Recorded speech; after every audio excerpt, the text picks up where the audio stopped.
Welcome to the Live Free, Love Life podcast, where we discuss how to create more freedom so we can love our lives no matter what we're going through. Hello, my beautiful friends. Welcome to today's podcast of the Live Free, Love Life podcast. I am super excited to share one of my favorite people with you today. She is an amazing person. I know her in person and I love her, but also the stuff that she teaches is beyond life-changing. So I'm going to go ahead and let Amanda introduce herself. Tell us what you do, who you help, why you do it, why you're so passionate about the work that you do. Hey, I'm Amanda Lauder. I am a certified sex and marriage coach. I've been coaching for, like 6 years at this point. It's like my entire life. I don't know. But I am passionate about it because I used to hate sex and now I love it. So I love to help women work through their issues surrounding sexuality and couples as well. It's so amazing. And I love that you talk to Christian women. Some of Yeah. us in different Christian cultures, we grew up with a lot of teaching about sex, and we grew up with a lot of people not talking about sex. And so Yeah. we didn't really get, a lot of us didn't get a lot of healthy discussions about sex, which Not. caused us a lot of problems when we started having sex.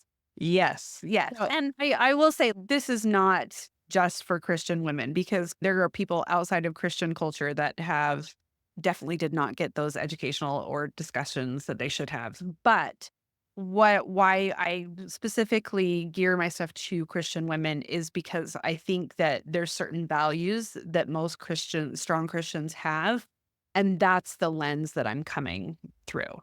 So it's not that anything else is wrong or bad. It's just this is the lens that we have. And so it's the lens that I have myself.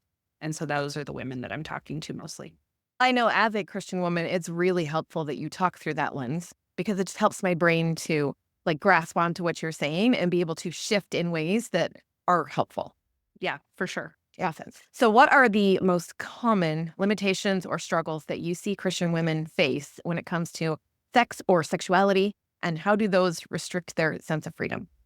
Yeah, I think a lot of our lack of freedom comes from these deep rooted cultural and religious teachings about modesty, purity, and the role of sex in marriage.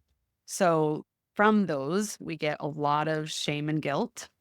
We get some body image issues. Okay. There's definitely a lack of sexual education and a lot of times a belief that sex is just for the husband's benefit. Yeah. So how does that restrict their sense of freedom? When we have a lot of shame and guilt around sex, it's not something we want to okay, let me feel more shame and guilt. So let me keep doing this. So we try to avoid those emotions for sure. And so we just want to avoid sex because of that. If we don't feel comfortable in our bodies, we're going to be a lot less free with our bodies. Maybe we don't want to be seen. We don't want to experience our bodies in the way that we can experience those.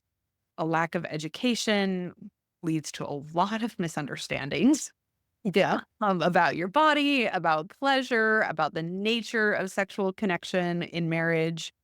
And then if you think that sex is just for men, you're missing out on a big part of it. About mutual pleasure, which is so important, how important it is for emotional connection. And that leads to a lot of feelings of obligation rather than enjoyment. So that's not very fun. And it totally affects your marriage as well. Yeah, big time. So when you don't have this kind of sex that we're talking about, this freedom in sex, you're not Yeah. free to have as much as you want. You're not free to have pleasure. You're not free to have enjoyment or joy. You're not free to even have the kind of marriage that you want to. And this lack of empowerment within your sexuality. There's so much, you talk so much about freedom and how important that is in our lives, right? And freedom is essential in sexuality because if you are feeling like it's something that you have to do or that it's wrong if you do it, there's no freedom in that. And freedom is so important to have that mutual enjoyment and empowerment rather than it being a burden or a source of stress, instead of this beautiful connecting experience between the two of you. Yeah. And I think on the other end too, there are a lot of women having obligation sex. And then there are women who are like, I want to be free. I'm not obligated. And then they just don't have any at all. But they're also not seeing that they're still trapped. They're free. Yeah. They're still trapped. Tell me more about that. Yeah. So we know we always want women to have sex from a place of empowerment, right? If you can't say no, then you can't say yes. And we want people to be able to say yes. Like I had this whole campaign years ago, say yes to the sex, because it's so amazing to be able to say yes to, but that means you also have to be able to say no. So if you can say no and do it in ways that create more connection and intimacy, that betters your relationship. And then you also have the freedom to say yes to create more of that bonding and that emotional closeness and connection and intimacy, fun and pleasure that you actually want in your life. And I imagine for some clients, they have to first be willing to say no. Yes. Before we can start saying yes from a place that's like awesome, right? Yeah. Yeah. Because if you're only having sex because you think you have to, or that you're supposed to, or that there's consequences if you don't say yes, which is a very real thing, right? Then of course you're going to say yes, even if you actually don't want to say yes. So they have to learn how to say no. And teach them how to say no. It's about understanding why it's a no, right? If they're just like, nope, nope, nope, that's not actually going to help the relationship or help them understand themselves better. And so they have to understand, why are they saying no? Is it because they don't feel connected emotionally? Is it because they're feeling really stressed and that feels like another source of stress? Is it because they're just physically exhausted?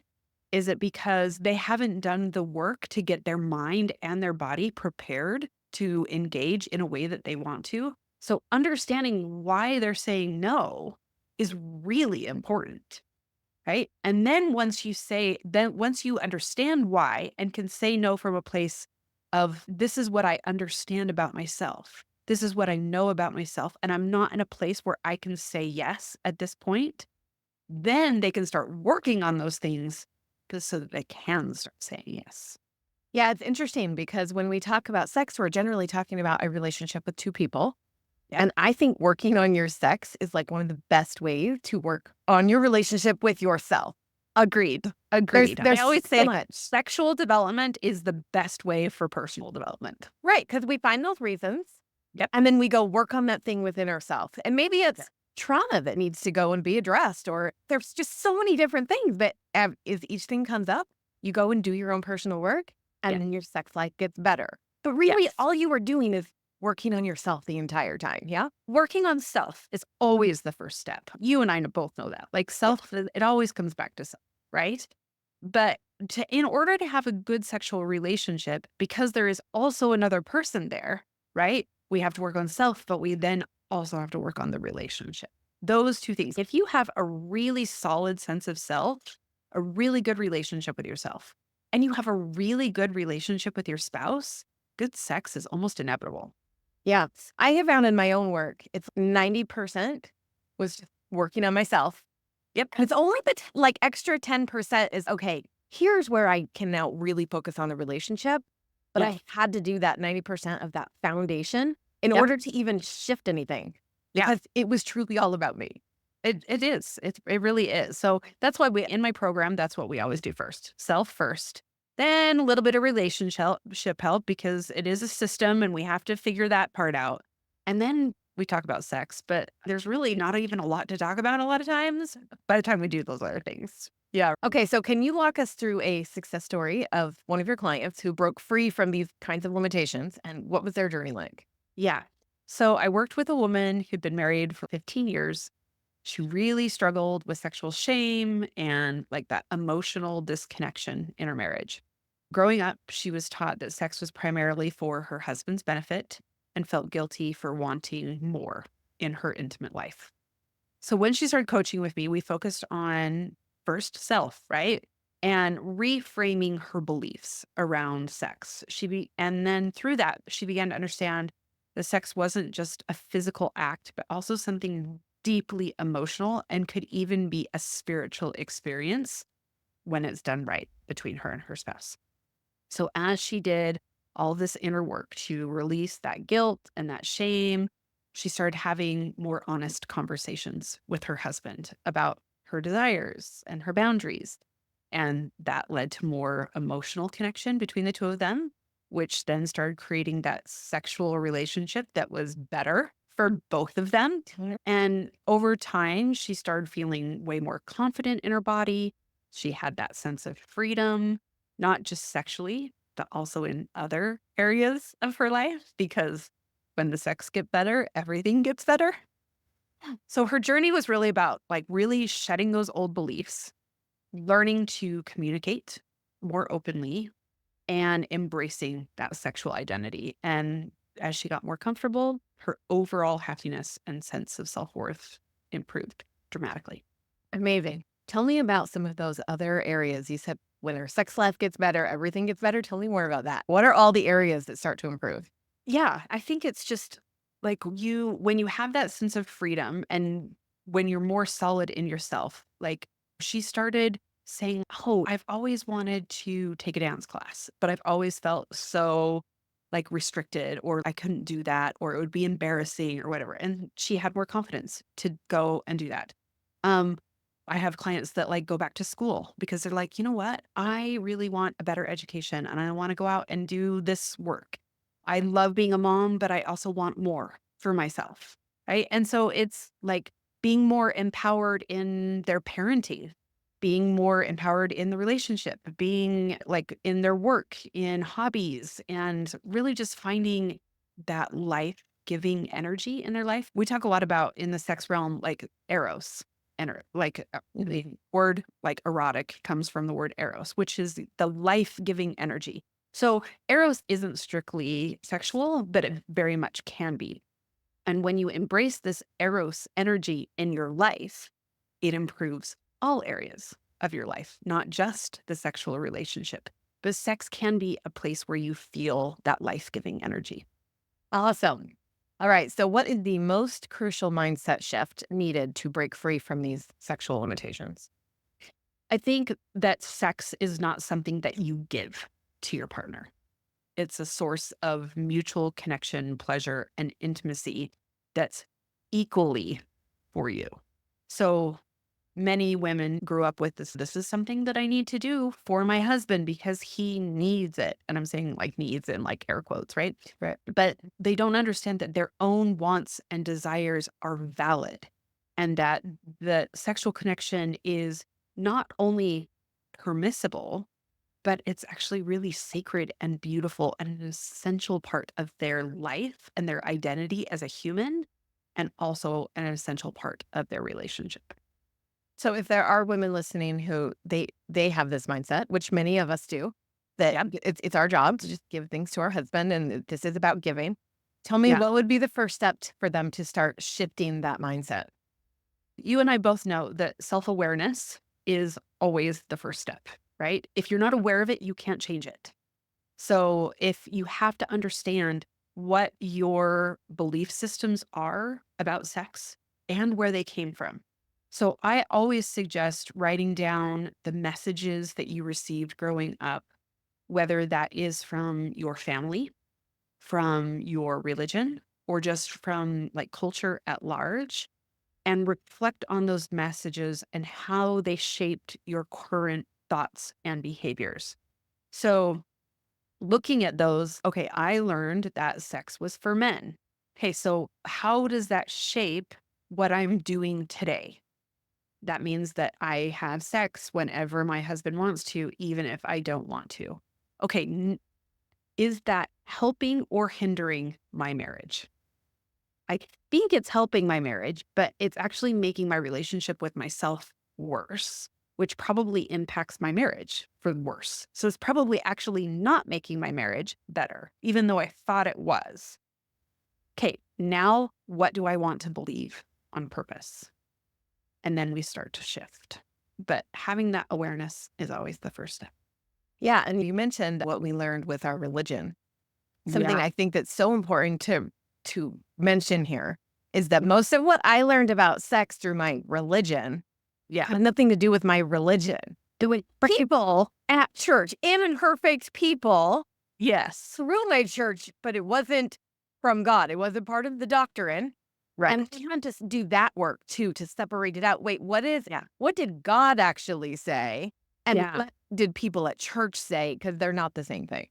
Exactly. Exactly. And actually, that was one of the first fundamental shifts that I had for myself. So when I started doing this work, gosh, 15 years ago on myself, that was one of the first things I did is what has God actually said about this? Not what people, what has God actually said about this? Okay, what did people say? Do I want to believe people? What do I want to believe for myself? And separating those things out was life-changing. It was, and it doesn't happen this way for everyone. Some people need a lot more work to get through this. I've seen like a lot of my clients need not just thought work, but more somatic work in their bodies and stuff to work through a lot of that shame. But for me, it was almost night and day. Like I was able to release so much of that guilt and shame almost immediately by really starting to see, oh, this is what God has said versus this is what people have said. And for some of us, it will require the help of somebody else to do, whether that's a coach or a therapist, or because it is so ingrained in our brains, we can't even pick the pieces apart by ourselves. Which is why the work that I do is so, so important. And because so many can't do it on their own and they need that outside help to help them work through it. Yes. And one other thing I will mention is that if you are having sexual problems and you really can't see the root of those problems, right? You start to question the way Amanda's saying, and you're like, I don't know where this came from. Yeah. I would also highly recommend you go see a trauma therapist of some sort. Trauma can often result in lost memory. And Mhm. sometimes your body doesn't forget. Your body knows everything No. that happened, and you may not. Yeah. So if there's a disconnect there, you really can't pinpoint, like, where did these things come from? It would Yeah. be a good idea to go work with specifically a trauma therapist and see if they can help you untangle that. Yep. I refer people to trauma therapy quite often. So when I'm working with someone and the work that we're doing is not making progress, I know exactly where they need to go. So if people go there first and then want to come to me, great. If they want to come to me and see what we can do and then go there if we need to, that also works. But I am not one of those coaches who thinks that I can do it all. Okay. I definitely refer people to trauma therapy when needed. And those are the best coaches. Even as I've had to do my own work, I've had to dip into lots of different modalities Yeah. to actually work through the issues. And especially when it comes to trauma, I absolutely 1,000% needed coaching. And I also needed some of the other things because I couldn't have done it with any one of them. Yeah. But coaching is what helped me open the door to For sure. start to work on things. Yeah. So for me, it wasn't like step one, step two. It was like, Yeah. start with coaching. And then, okay, now I need this, now I need this, now I need this, but also still doing coaching the entire time. Yeah, exactly. And I will say, when you have consented to unwanted sex for years, that can also be traumatic. Yeah. And so so women who have done what we call duty sex for years, I've had to refer many of them to a trauma therapist because that is quite traumatic. I agree. So what is a common misconception about sex that often keeps people stuck? Maybe one that we haven't talked about yet. Yeah, that sex should just happen naturally. And Oh my gosh, I had this one. we think that it's supposed to look like the movies, and when it doesn't, we're like, there's something wrong. I'm broken. Well, those things forever. There's something wrong with me. I'm broken. Yeah. I don't know how to move my body. I don't know how to do this. Clearly, it's me. Yeah. And the truth is that sexual issues are something that almost all couples face. Like, really, like 99% of couples have some sort of discrepancies when it comes to sex. Sex is a skill that needs to be learned and improved on with communication and effort, thinking that sex should just work without an investment definitely can keep you stuck. And isn't it so funny that we think this? Nothing else in our entire lives works that way. We I don't know. pick up an instrument and expect to just start playing it. We don't Yeah. try a new sport and expect to just be amazing. Yeah. But we do expect this with sex. But we also hear it too. Sex is natural. The two of you will just figure it out. Once you get going, you'll figure it out. Said every good meaning parent, and it didn't actually happen for most. And probably because they were uncomfortable talking Yeah. about sex. Exactly. So that's just the easy thing to say. Yeah. Yeah. And there are a handful of people who have two mature people who are willing to talk about it and figure it out and are able to do it. But the majority of us are not. And you say mature. It's not just about maturity. It's also about all the baggage we bring to that relationship. It totally is. All of the things that are weighing us down, like all of our stuff. Yeah. But I think what inhibits so many of us is that shame about it. And so we can't talk about it. Yeah. And when we can't talk about it, we can't fix it.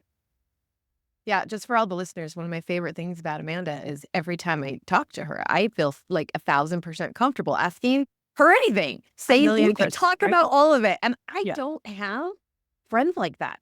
Most of my friends that live near me in my area, if Mhm. I asked any of those things and we had these discussions, they would be mortified. Yeah. But people know just because I do talk very openly and boldly, and there's nothing that like scares me or is off topic. There's nothing that I haven't heard before. I promise. Anybody who finds out that I'm a sex coach, that's immediately what they want to talk to me about every single time. And it's okay. I love it. I love it. So All right, so we've talked about this a little, but how has your journey of breaking free shaped your approach to helping others do so? I just have so much empathy for these women, these couples, because I have such a deep understanding. Like, I literally hated sex for years. I didn't have an orgasm for 12 years in my first marriage.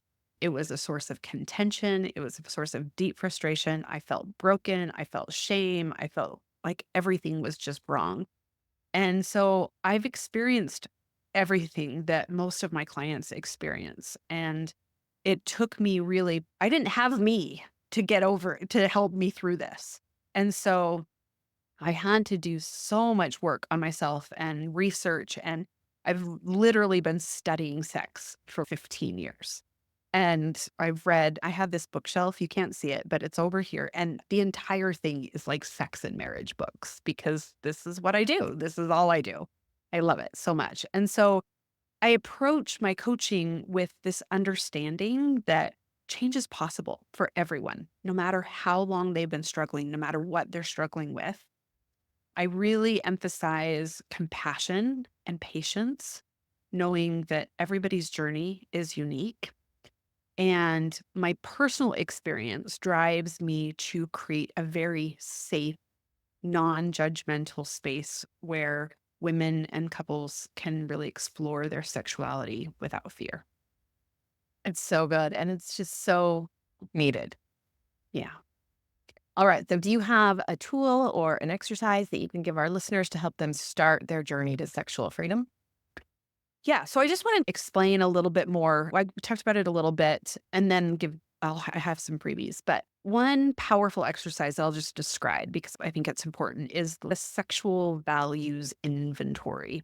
So writing down your current beliefs about sex, what you've been taught, what you think is right or wrong, how you feel about your sexual self. And then next to each belief, where did this belief come from? Do you hear a voice in your head, like your mom or your grandma or a church leader or something that says this to you? That's where it came from. And then does this belief serve me and my relationship? And really question that because a lot of us think, oh, yeah, it's better for my marriage when I just say yes, even when I don't want to. But does really? No, it actually doesn't. Right.